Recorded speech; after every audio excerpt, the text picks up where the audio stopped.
spring game will kick off at 6:30, like you said. We will draft teams later on this week. We'll just draft 2 equal teams similar to what we've done in the past. Everyone will play that is healthy, and the quarterback will not be live. Everybody else will be live, and there probably won't be much of a special team factor into it. We'll simulate it, but it won't be live. But the game situations and the game itself will be, and then we'll go from there. So 12-minute quarters, running clock in the second half. Should be about an hour and 15-minute game, somewhere in there, length of the whole thing from start to finish. You know, the first scrimmage was, actually we went longer than what we anticipated. My initial thought was go out there and get about 70 live snaps, but that particular day went very well. We had a lot of good collisions and a lot of good play, so we continued it because we were staying healthy and it was unfolding better than what I had anticipated. So that first scrimmage was very good, and we ended up taking about 107 snaps that day, and learned a lot about our younger players and what we, gave a lot of younger guys opportunities to play live that hadn't actually played live, those freshmen that was the first spring. So that was good. And then we played Steven Kaiser. We had a lot of quarterback play along with Justin Black. We pulled Cole Morgan and gave the reps more to those two to let them see what they could do under the gun and with the first team as well. So you kind of have an equal evaluation. So we went through that. And then this past week was different. This past week we had got hurt a little bit during the week of practice. So we went to another phase with all the spread offenses that we have to play right now, the no huddle. You have to practice that to really have the players understand the timing of it. So we went a no huddle type scrimmage where it was 2-minute work for our offense is how it simulated what they could use. But for the defense, it was the communication. And again, you have to make a lot of adjustments on the field by the players because the coaches really aren't involved when you go no huddle. We're kind of a byproduct, and you really have to have great leaders on the field to play a no huddle team. So tried to simulate that, went okay.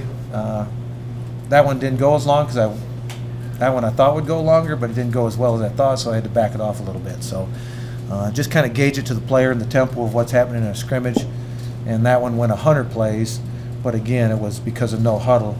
Of course, it went faster. So I don't know if that answered your question, but that was the 2 scrimmages of what the purpose was. And then this last one, the spring game, the purpose to me is the wrap up to the winter.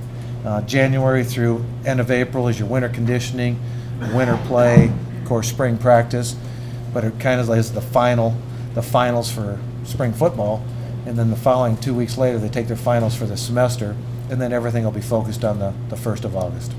I think DeAndre Hall is who started for us last season a little bit at the end there. He's got a lot of ability and has really came a long ways as far as knowledge of the game. I think Mackinton Dorleant has a very good chance of being a very good football player. What I've seen from him at corner, he's been progressively getting better. But those two, I would say, we've had Joe Feldepash and Tate Omley and Jordan Webb. They're trying to find out who the other safety is right now. And I would say Tate Omley, just because of production in the 2 scrimmages. He's had 2 intercepts and a lot of plays that he's factored into. So that position I'm talking of is the Garrett Scott position. So looking for that kind of linebacker safety type guy to come in and make hits in the box. And other than that, those are kind of the ones in the secondary that have started to show where there's a lot of work going around. So, I'd only say the hands down guy that I really feel is an impact guy is DeAndre Hall right now. I mean, as far as what I've seen day in and day out, but I think there's ability out there. It's which ones we're going to choose by the season is yet to be determined. Kaiser's got a great arm. I mean, he can put a ball in a tight spot. He really can throw it. Excellent thrower. Black, it was his first scrimmage. It was Justin's first scrimmage in the show. It was the first time he had taken a snap live here since he's been here. 2-day camp, he was just a redshirt guy. And so I think just that tempo changed, but unfairly to him, that was his first go-around. Kaiser was his second spring, so he's been in that situation, so that was his second go-around. But Steven can really throw it. Justin moves very well.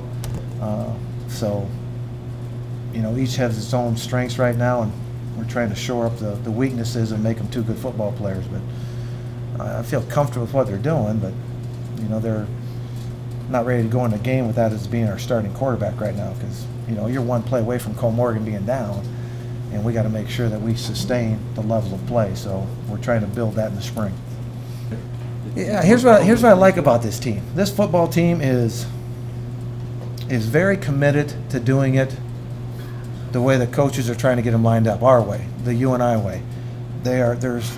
We've made steady progress. Sometimes you're high and you're low and you get set back and you have a couple good days and a bad day.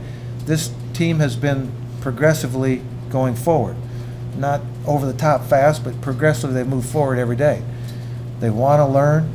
It's got good leaders within it, and they're all young, so I couldn't even identify it, but there's enough people out there that are taking charge of the situation that you say you have good leaders amongst the group. So I think it's a balanced team, both sides of the ball. I think it's an intelligent team.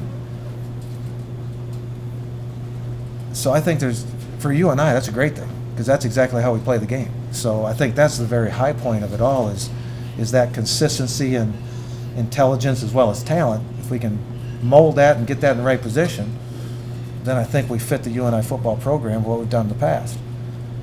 The downside of everything is we're not as deep. So it isn't like we can go out there and get a lot of people hurt, because our depth has changed with recruiting, with rules, with funding.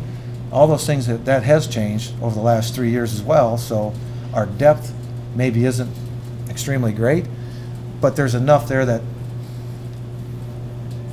it can get done. It just has to kind of go back. That kind of reverts back to the old way, back in the 80s and 90s. I mean, you weren't quite as deep, but you found a way to use players. Maybe have to use them both ways sometimes. There's ways to get it done. It's just this team isn't as deep, so we're going to have to find a way to use the players to create the depth offensively and defensively, if that makes sense.